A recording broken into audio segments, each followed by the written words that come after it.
আজ নিয়ে আসলাম চিংড়ি মাছের একটা রেসিপি। এই চিংড়ি মাছ এমনই একটা মাছ, চিংড়ি মাছ দিয়ে যে কোনো রেসিপি রান্না করলেই কিন্তু আলাদা মাত্রায় একটা টেস্ট হয়। নমস্কার বন্ধুরা, আপনারা দেখছেন সুব্রত অর্চনা রান্নাঘর। আজ আমাদের রান্নাঘরে হচ্ছে আলু দিয়ে চিংড়ি মাছের রেসিপি। খুবই সহজভাবে আজ আমি এই আলু দিয়ে চিংড়ি মাছের রেসিপিটা বানিয়ে নিচ্ছি। আশা করছি আপনাদের ভালোই লাগবে। আসুন দেখে নেওয়া যাক আমার আজকের রেসিপি আলু দিয়ে চিংড়ি মাছ। এখানে আমি 300 গ্রাম নিয়েছি চিংড়ি মাছ। মাছগুলোকে ভালো মতন বেছে পরিষ্কার করে 3 থেকে 4 বার ফ্রেশ জলে ধুয়ে নিয়েছি। মাছগুলোকে খুব ভালো করে প্রথমে ম্যারিনেট করে নেব। সেই জন্য দিয়ে দিলাম 1 টেবিল চামচ নুন, আর দিয়ে দেবো এতে আমি হাফ টেবিল চামচ গুঁড়ো হলুদ, আর দিয়ে দেবো হাফ টেবিল চামচ কাশ্মীরি লাল লঙ্কার গুঁড়ো দিয়ে খুব ভালো মতন প্রত্যেকটা মাছের গায়ে নুন, হলুদ আর কাশ্মীরি লঙ্কার গুঁড়োকে মাখিয়ে নেব।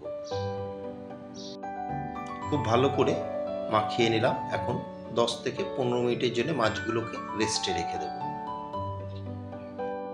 এই রেসিপির জন্য আর লাগছে আলু। এখানে আমি দুটো নিয়েছি মিডিয়াম সাইজের আলু। আলুগুলোকে দেখুন খোসা ছাড়িয়ে এরকম ছোট ছোট টুকরো করে কেটে নিয়েছি। আর একটা পেস্ট বানিয়ে নেব। পেস্টটা কিন্তু একদম মিহি হবে না, একটু দানা দানা। একটা মিক্সিং জার নিয়ে নিলাম। এর ভিতরে দিয়ে দিচ্ছি একটা বড় সাইজের পেঁয়াজ, 4 টুকরো করে নিয়েছি। আর দিয়ে দিচ্ছি 10 থেকে 12 কোয়া রসুন, কাঁচা পাকা লঙ্কা মিলিয়ে দিয়ে দিলাম 4টে, আর 2 থেকে 2.5 ইঞ্চি দিয়ে দেবো আদা। আদাকেও খোসা ছাড়িয়ে টুকরো করে কেটে নিয়েছি। পেস্টটা বানিয়ে আমি ফিরে এলাম। দেখুন জাস্ট মিক্সি চালিয়ে বন্ধ করে দিয়েছি। এইভাবে 1 থেকে 2 বার মিক্সি চালিয়ে বন্ধ করলে কিন্তু এরকম একটা পেস্ট হয়ে যাবে। পেস্টটাকে একটা বাটিতে নামিয়ে রাখছি। ওই মিক্সিং জারেই একটা টমেটোর পেস্টও আমি করে নেব। একটা বড় সাইজের টমেটো নিয়ে নিলাম। টমেটোর পেস্টটাও আমার বানানো হয়ে গেল। এটাকেও একটা বাটিতে নামিয়ে আমি সাইডে রেখে দিচ্ছি, পরে লাগবে। গ্যাসের ফ্লেম অন করে একটা ফ্রাই প্যানকে ভালো মতন গরম করে এখন এতে দিয়ে দিচ্ছি আমি 5 টেবিল চামচ সর্ষের তেল। আমি তেলটা একবারেই দিয়ে দিলাম। এই তেলেই পুরো রান্নাটা করে নেব। তেলকে একদম হাই ফ্লেমে খুব ভালো মতন গরম করে নিয়েছি। আপনারা হয়তো দেখে বুঝতেই পারছেন। এখন এর মধ্যে দিয়ে দিচ্ছি ম্যারিনেট করা চিংড়ি মাছ। দিয়ে মাছগুলোকে কিন্তু উল্টে পাল্টে আমি মিনিট খানিক ভেজে নেব। খুব বেশি চিংড়ি মাছ ভাজবো না।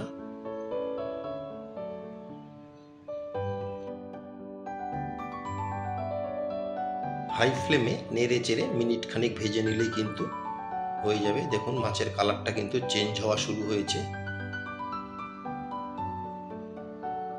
এইভাবে উল্টে পাল্টে 2 পিঠেই মাছগুলোকে একটু ভেজে নেব।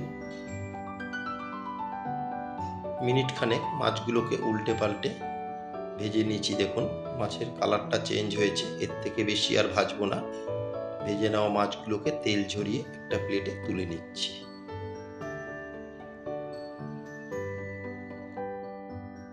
চিংড়ি মাছ বেশি ভাজলে স্টিপ হয়ে যায় আর চিংড়ি মাছের টেস্টটাও নষ্ট হয়ে যায়।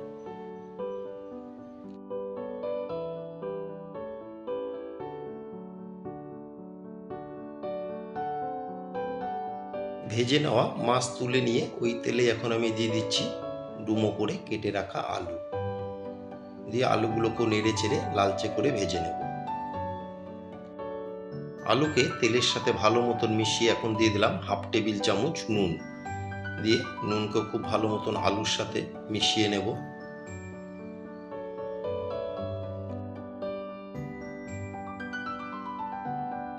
মিডিয়াম ফ্লেমে 2 থেকে 2.5 মিনিট নেড়ে চেড়ে দেখুন আলুগুলোকে ভেজে নিয়েছি। এর থেকে বেশি ভাজার আর দরকার নেই।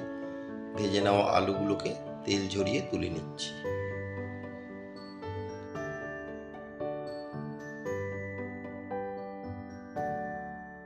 ভেজে নেওয়া আলু তুলে নিয়ে ওই তেলেই দিয়ে দিলাম হাফ টেবিল চামচ গোটা জিরে। দিয়ে ফোড়নকে একটু নেড়ে চেড়ে 12 থেকে 15 সেকেন্ড ভেজে নেব। ফোড়নকে ভেজে নিয়ে এখন দিয়ে দিচ্ছি পেঁয়াজ, আদা, রসুন আর কাঁচা লঙ্কার যে একটা পেস্ট বানিয়েছিলাম সে পেস্ট।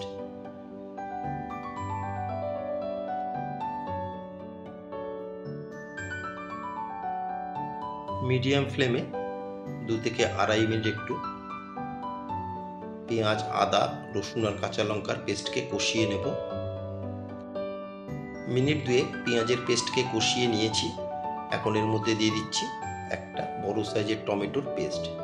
দিয়ে টমেটোর পেস্টকেও খুব ভালো মতন মিশিয়ে নেব। টমেটোর পেস্টকে ভালো মতন মিশিয়ে দিয়ে দিচ্ছি 1 টেবিল চামচ নুন। নুনটা একটু হিসাব করেই দিলাম, আমি আলু ভাজার সময়ও নুন ব্যবহার করেছিলাম, প্লাস চিংড়ি মাছ যখন আমি ম্যারিনেট করেছিলাম সেই সময় কিছুটা নুন দিয়েছিলাম, সেই হিসাব করে নুনটা আমি দিয়ে দিলাম। দিয়ে নুনের সাথে খুব ভালো মতন মিশিয়ে আরও কিছুক্ষণ কষিয়ে নেব। নুন দিয়ে আরও মিনিট 2 আমি কষিয়ে নিয়েছি। এখন দিয়ে দিচ্ছি 1 টেবিল চামচ কাশ্মীরি লাল লঙ্কার গুঁড়ো আর 1/2 টেবিল চামচ হলুদ। আর কোনো মশলা কিন্তু এই রেসিপিতে যাবে না, এই দুটো মশলা দিয়ে পুরো রান্নাটা হয়ে যাবে। হলুদ আর কাশ্মীরি লঙ্কার গুঁড়োকে খুব ভালো মতন টমেটো পেঁয়াজের পেস্টের সাথে মিশিয়ে একটু সময় নিয়ে কষিয়ে নেব। গুঁড়ো মশলা দিয়ে মিনিট 2 কষিয়ে নিয়েছি। এখন দিয়ে দিচ্ছি ভেজে রাখা আলু। দিয়ে আলুকেও মশলার সাথে আরও কিছুক্ষণ কষিয়ে নেব, এতে করে আলুটা তাড়াতাড়ি সেদ্ধও হয়ে যাবে।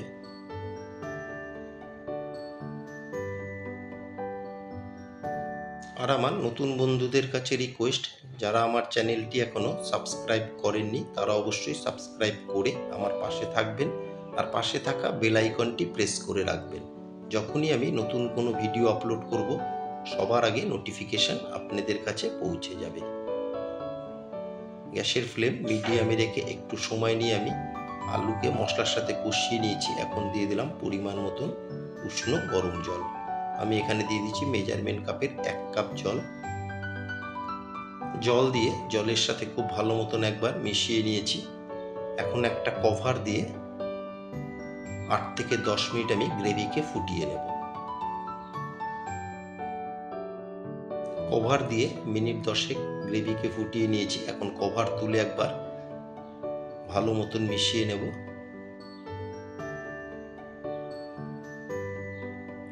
এদিকে আলুগুলো আমি চেক করে নিয়েছি, আলুগুলো কিন্তু সুসেদ্ধ হয়ে গেছে।